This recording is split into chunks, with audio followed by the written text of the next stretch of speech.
भूत प्रेतों और असामान्य ताकतों की कहानियाँ देखने के लिए हमारा चैनल सब्सक्राइब करें और बेल आइकन प्रेस करना ना भूलें।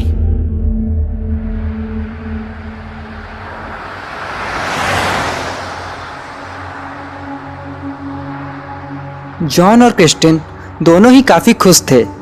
आखिर इतने दिनों बाद और काफी कोशिशों के बाद उन्हें एक थोड़ा ठीक सा घर मिल पाया था। टॉम के होने के बाद अब उस छोटे से घर में रहना ठीक नहीं था। आखिर 10 साल के टॉम को अब खेलने के लिए अच्छी जगह चाहिए थी। यह वाला घर शहर से काफी दूर था, लेकिन इतने सस्ते में इतना बड़ा घर मिलना शहर में मुमकिन ही नहीं था। वह लोग जब घर पहुंचे और उन्होंने घर देखा तो वो देखते ही रह गए। उस घर में सब कुछ अपने जगह पर था और बहुत खूबसूरत सा लग रहा था। नए घर में आने के बाद टॉम के खुशी का ठिकाना ही नहीं रहा। जॉन और क्रिस्टिन ने टॉम को इतना खुश पहले कभी भी नहीं देखा था।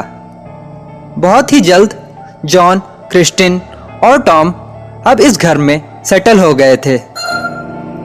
जॉन सुबह ऑफिस जाता और शाम को करीब 5 बजे तक वापस आता था। बाकी काम वह घर से ही करता था। क्रिस्टिन भी घर के कामों में दिन भर बिजी रहा करती थी और टॉम दिन भर इधर उधर खेलता रहता था। एक दिन टॉम घर के पास वाले पेड़ के पास बैठकर किसी से बात कर रहा था। उसके जोर जोर से हंसने की आवाज क्रिस्टिन को सुनाई दे रही थी।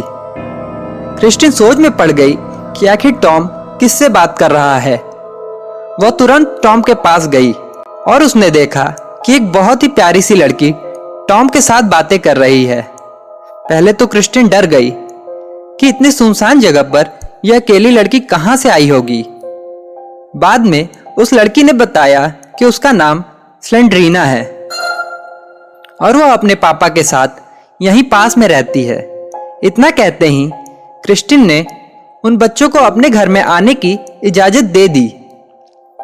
अब स्लेंड्रीना रोज टॉम के साथ खेलने के लिए आने लगी। वह दोनों दिन भर खेलते, बातें करते और इधर उधर घूमा भी करते थे।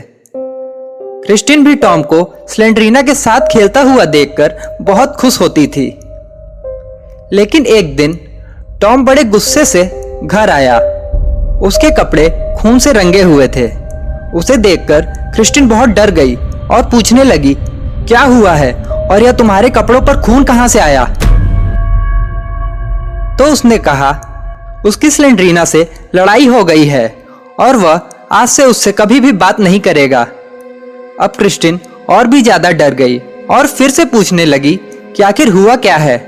तब उसने कहा, स्लेंड्रीना ने कहा था कि उसे किसी भी चीज से मारो तो चोट नहीं लगती, तो मैंने उसके सर पर एक बड़ा सा पत्थर मार दिया।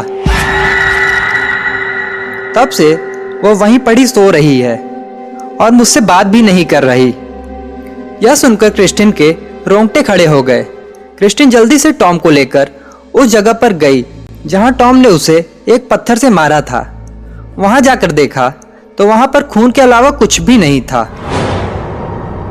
वह दोनों दूर दूर तक स्लेंड्रीना को ढूंढने लगे, लेकिन उन्हें कोई भी दिखाई नहीं दिया। वह निराश हो गए और वापस घर आ गए। घर आने के बाद उन्होंने देखा कि फर्श पर बहुत सा खून पड़ा है। इसीलिए वह भागकर अपने बेडरूम में गए तो उन्होंने देखा कि स्लेंड्रीना बेड पर लेटी हुई है, जिसका आधा सिर पत्थर से कुचला था। वह दोनों उसे देख ही रहे थे कि उसके पीछे से एक आदमी आया जो बड़ा ही लंबा, पतला और भयानक दिख रहा था। वह एक शैतान जैसा था। उसे देखकर वो दोनों पत्थर से जम गए और उस शैतान ने उन दोनों को जान से मार दिया। कुछ ही देर बाद जॉन घर पहुंचा तो उसने एक खौफनाक नजारा देखा। उसने देखा कि क्रिस्टिन और टॉम दोनों फर्श पर गिरे हुए हैं। उनके आसपास के खून से पता चल रहा था कि वह दोनों मर चुके थे। जॉन उनसे बहुत प्यार करता था। उसकी मौत का सदमा उसे कुछ ऐसा लगा कि वह मानसिक संतुलन खो बैठा और पागल सा हो गया और वहां से जाने लगा। तभी उसने पीछे से एक छोटी सी लड़की की हंसी सुनी। वो लड़की कोई और नहीं बल्कि स्लेंड्रीना थी। और वो अपने पापा से कह रही थी, पापा, टॉम तो मर गया, अब मुझे खेलने के लिए एक और दोस्त चाहिए।